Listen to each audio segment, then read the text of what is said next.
Nag-ulan dito pala? Nag-ulan dito kadang? Nag-ulan kanina? Good morning mga adventure. Isang mapagpalang umaga sa ating pong lahat. At sa pagkakataong ito, ayan, medyo maingay. Kasi galit na naman yung mga alon. Nandito kami sa Talaojong, sa Nagtabon. Sama natin si Boss Job. Si Kuya Duang, hindi siya sasama sa atin kasi may arihan silang kawan ng mga matambaka. At ito pa rin yung sitwasyon ngayon dito sa Nagtabon. High tide. Ay, laki ng gulong.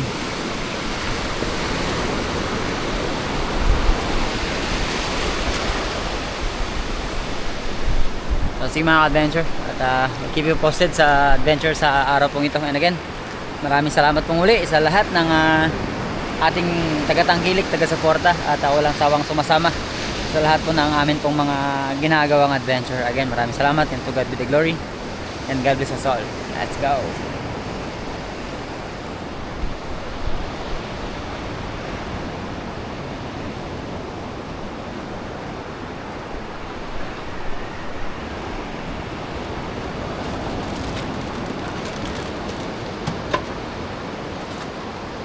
Morning ka, boss? Good morning, ka-adventure. Manisin.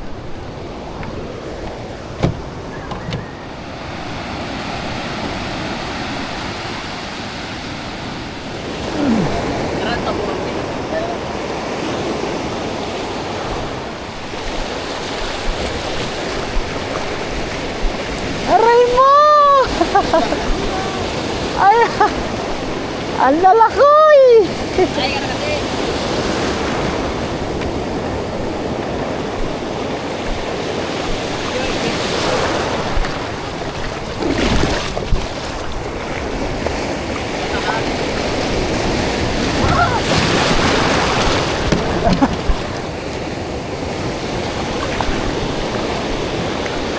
Eto na naman tayo!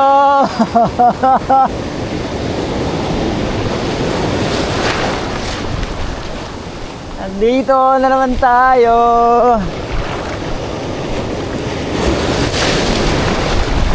Laki!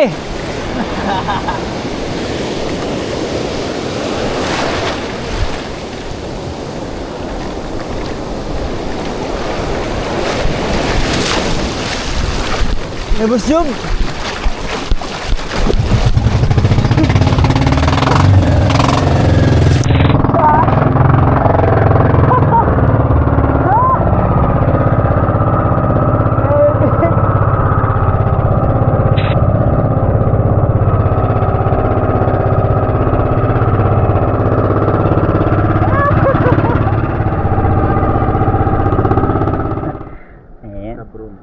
Ganap si Kedwang ng ano?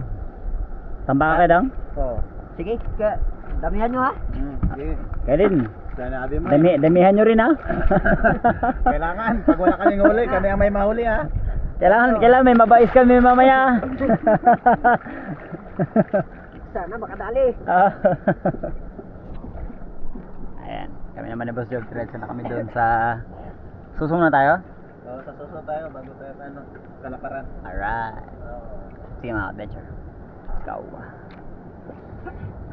Let's go.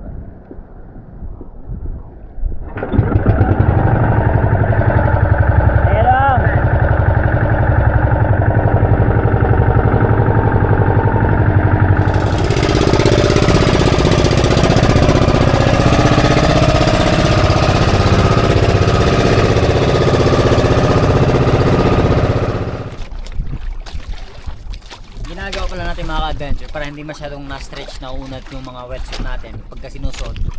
Lalagyan natin ng shampoo. Pinapadulas natin. Tapos ayun. Tapos para makaiwas po kayo sa mga rashes, mga gasgas mula sa wetsuit, banlawan nyo po palagi ng fresh water yung inyo pong mga wetsuit. Tapos maglagay po kayo ng mga ng baby oil sa mga joints or sa mga dito, yung mga siko, mga tuhod, leeg, dito sa kilikili. Yan yung mga nilalagyan po ng ano para makaiwas. Lalo na kapag hindi nababanlawan yung wetsuit po ng galing siyang ginamit, eh talagang mabilis ma-irritate yung balat at magkasugat.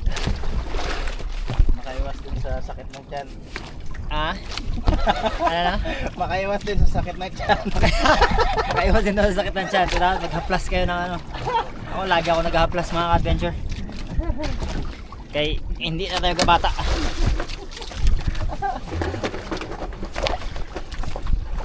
Maganda to bro.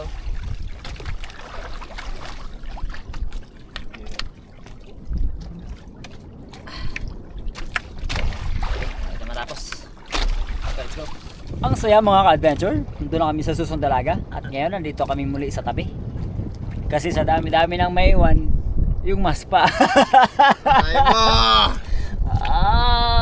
Imagine galing pa sa bayan, nagbiyahe pagkalayo-layo, tapos nagbiyahe pa sa Susong Dalaga. Yung pala, walang mas na dala. Kabus! Literal na kabus. Balik kami, sila kayo doon, nag-aarya ng Matambaka. Pero habang inaantay niya, baba na ako, maghanap na ako ng pangulam ko, Boss Job. Dito. Ay, mga adventure. Ulamin natin. Kaya nga, mag-vice tayo.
Namin yung kulukuhan namin.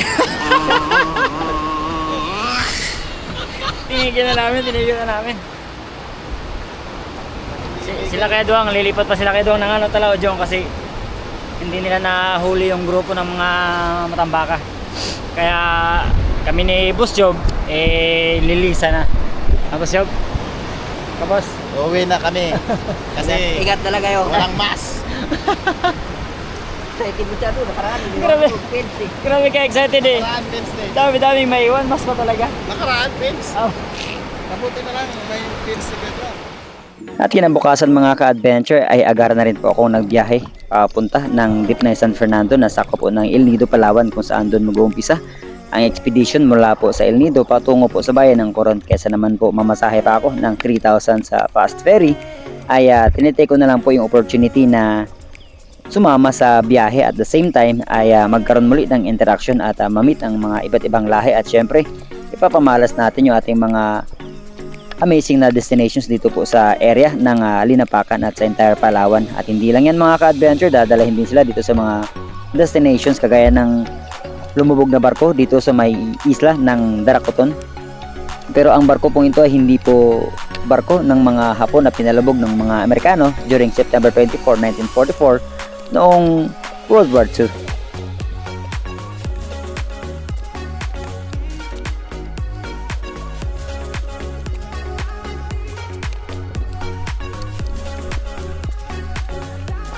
At dahil medyo matagal-tagal na nakalubog ang barkong ito mga ka-adventure, kinapitan rin siya ng mga coral reef at napakarami din ng mga iba't ibang maliliit na isda ang namamahay dito. At hindi lang pala itong barko ang isa sa mga top destinations sa isla po ng Darakuton, maging ang mismong isla nito na isa ring base camp ng expedition na Tao Philippines ay nandito rin po, at napakaganda.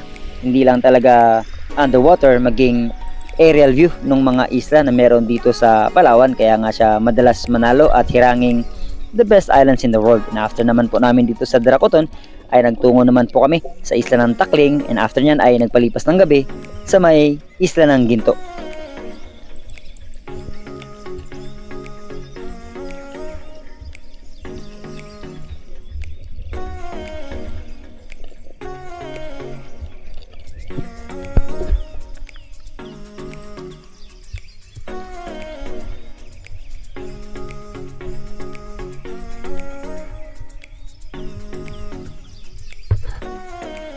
Pagkatapos naming panoorin ang paglubog ng araw mga ka-adventure at mag-dinner, eto naman, bonfire naman po ang amin pong pakulo bago tuluyang magpahinga ang guest, at kinabukasan naman ay mag-aalmusal lang sa beach, and then babiyahe naman kami at pupunta pa sa mga iba't ibang destinations na tanyag dito sa isla ng Linapakan, kagaya ng mga cliff jumping, Cagdanao Beach, Cobra Beach, at mga snorkeling destinations bago tayo mamana.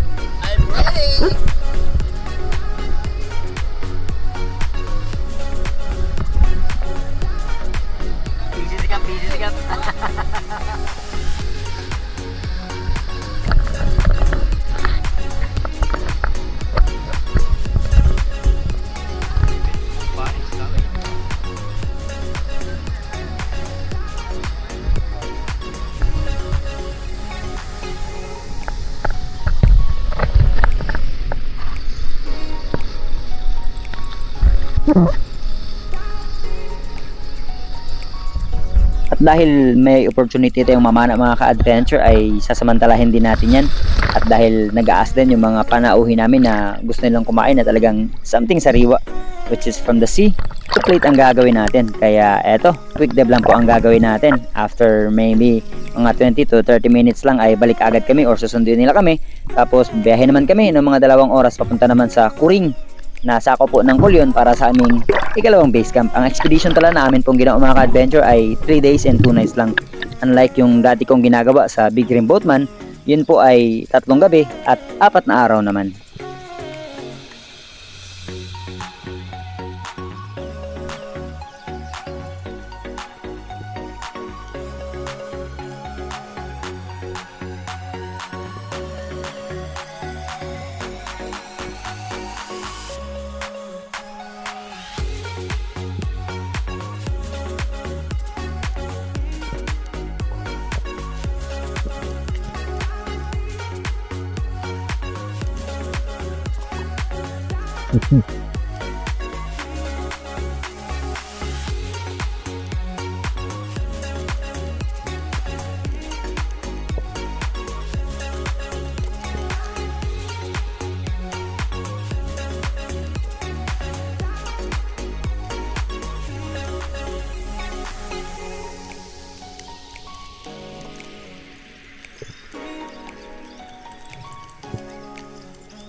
Napakaganda sana ng visibility mga ka-adventure, kaya lang ang pagkakataong ito ay hapon at iba ang galaw po ng agos, kaya wala kami masyadong mga pelagic na natatanaw.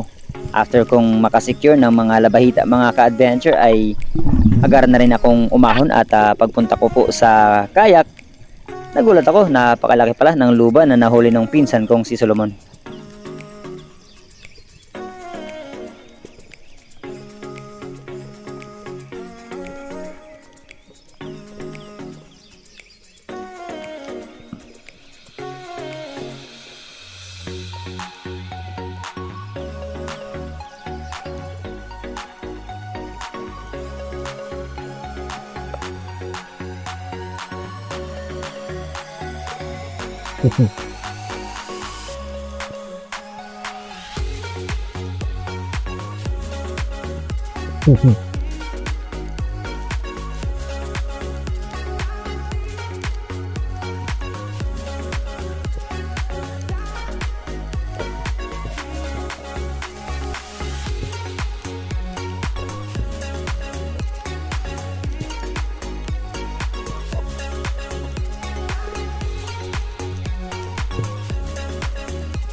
At dahil natanaw kong pabalik na ang bangka mga ka-adventure, susunduin kami ay nagsagawa ako ng muli pang paninisid bago tuloy ang umahon, at this time ay naging greedy tayo. Buti naman ay naging successful yung ating pong pagtira dito sa Labahita at tayo po ay muling naka double kill.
Dalawa pa. Oh.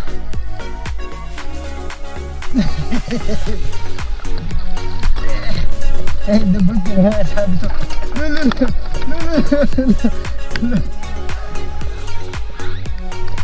Oh.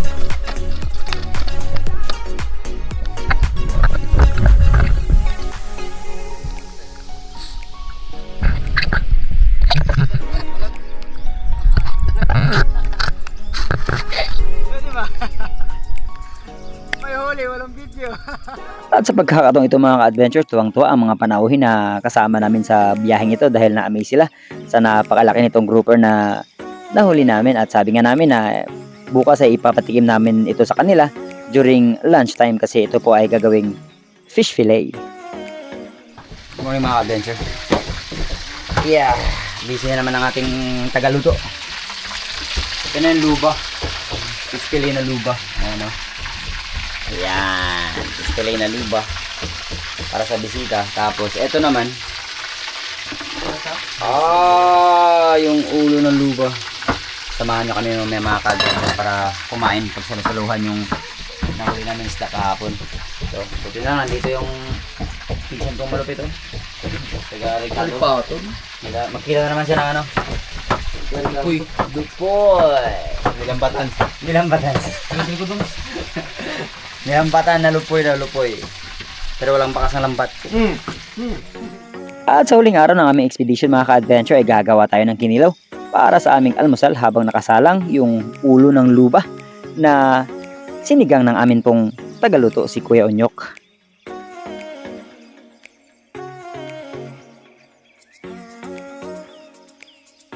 And eto na mga ka-adventure, karagulo na kami. Habang kumakain ng almusal ng mga panauhin po namin ay eto, kumakain na rin kami ng aming almusal. Heavy ang amin pong pinagsasaluhan dahil kinilaw at sinigang na luba. Bibihira ang ganitong pagkakataon kasi alam naman po natin na kapag medyo oversized na yung luba, ay medyo makunat at payat na ito. Pero ito pong pinagsaluhan namin ay napakalinamnam at napakalambot ng laman. No wonder kung bakit tag 1,000 ang 1 kilo nito kapag kabuhay na binibili sa bayan ng Coron.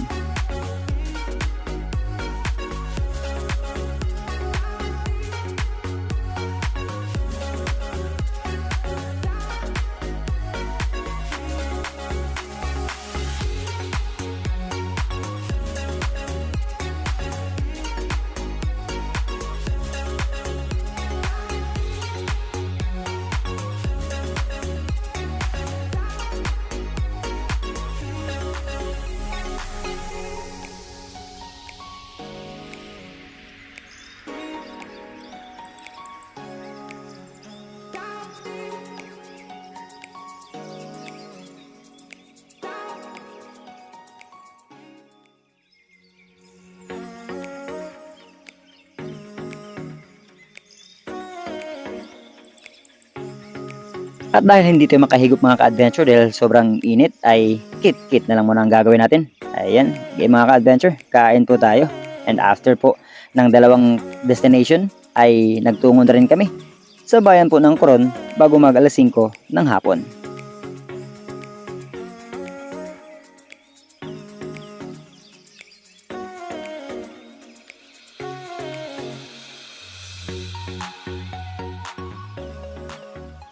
Ayan mga ka-adventure, bago tayo magtapos ay mag-shoutout po muna tayo. Pero again mga ka-adventure, paliwanag ko lang po no, na kapag ako po ay nasa Puerto Princesa, ang dive body po natin ay si Boss Roman Niningsid. Kasi po si Native Channel ay nandito sa isla. And again, napakalayo po ng biyahe, napakalayo ng pagitan between Kanipo and Puerto Princesa. Mula po sa Kanipo, kapag dire-diretsong biyahe, kapag adventure ang ginamit na bangka na maliit, mga 3 to maximum 4 hours. And then mula naman sa deep na papunta ng Puerto Princesa is 6 hours by land po yun. At kailangan ko magstay ng Puerto Princesa kasi nga nandun yung aking pong pamilya at kailangan din ako ng mga bata.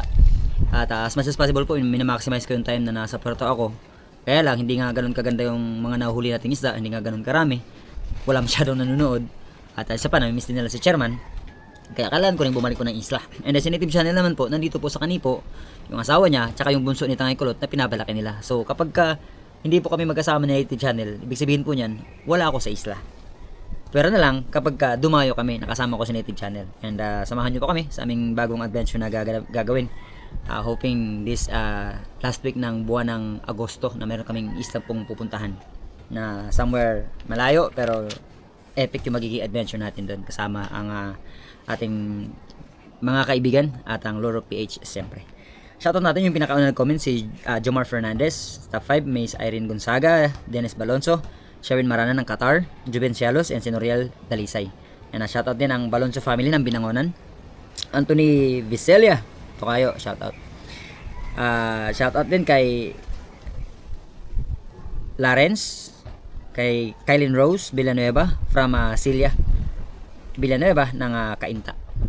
And Miss Angel Hernandez ng Oregon, Renante Malajos, Felicito Hongay, Zemri Siton, Louie Litaban, Rene Alisin ng Pasay, Bernie Lestreno, Eduardo Yonson, EDR TV, Padyak ni Ian ng Mandaluyong, George Apilan, Fish is my hobby official, Suazo family ng Lapu-Lapu City, Leo Dublin and Nang family ng Cebu, Gary Garcia, Len ng Siquijor, NL Electronics Speaker Repair ng Antipolo, Jopet Hasildo ng Antique, Germany Mano ng KSA, Joselito Revilla ng UAE, Ladel Ventura Vlog, Chad Summers ng Bohol, Rapids for Fishing. Shoutout kay Analisa, Maymay, John, Mel, and si Miss Teresita from Erineo Diaz. Shoutout din natin sa Idol Terso, Manulat Laurio, and Team Noranda ng Canada, Kuya Larry Santi ng Hawaii, Miss Anonymous ng Jensen, Miss May Stake ng Solid Harabas Hong Kong Chapter, Miss Minute Paras ng Hong Kong Chapter din, Miss Mimi Manoloto, Miss Oliva Mendoza, Miss Glenda Banstro ng Perth, Australia, Miss Maita Purino ng UAE, Miss Emma Gokong, Miss Sabina Schmed, Miss Elisa Gomez, Miss Teresa Lawigan, Miss Amalia Fuller, Miss Jen Agno, Miss Jen Amor, Miss Jen Witherspoon, Miss Venus and Jewel Burilla ng Oceanside, California, Miss Edna and Tito Luis Ubugen, Miss Rosalino Campo, Miss MM Yamada ng Japan, Miss Juliet Cucumber, Miss Jovelyn Dadula, Bro Bontasio, and family, and si Miss Maggie, Miss Mai and Bugawisan in Master Rich ng California, USA, by Alvic and Miss Manilyn Paner and the Chicago Friends, of course, Joel Sunobali ng British Columbia, Canada, by Roel Paras and Dalipay Lifestyle ng Negros Bendoy, Bro Roel Balabo ng Saudi, Sir Rex Asuncion ng USA, Master Ray Dubibar, Ariel De Belen, Chris Riel, Boss Del TV, Arnold Buena Flor, Nonilon Fernandez ng Butuan, Domingo Junior de Lima, Albert Mahusay, Ranel Cuesto, Roel Suway Baguio, Rodel Cabasag, and the Pana Voices for Fishing ng Sambuanga, Eper Codal ng Kalumpang Leyte, Lorenzo family ng Porac, Pampanga, Tony Sa Arenas and family ng CDO, Mike TV, Carlos Villamor, Eddie Amantos ng Pulumulok, Cotabato, Bebot Vice, Tita Plantita ng Pampanga, Roland Abraham ng Cagayo, Eddie Moradas, Noni Vlog TV, Russell Alonzo, Undisputed, Winlin Ramilo, Jerry, Ed John Arena, Leonor Moya, Adonis Junior Bislig, Pedro Bautista, Noy Bullet Saldivar, and si Romnick Mabini ng Bukidnon. At sa mga di po natin na shoutout, we'll see you sa ating pong susunod na adventure. At hanggang dito na po muna ang adventure natin sa araw pong ito. At sa mga susunod po nating adventure ay nandito na tayo sa isla. Again, thank you so much for watching. Maraming salamat. And to God be the glory. And God bless us all. Let's go!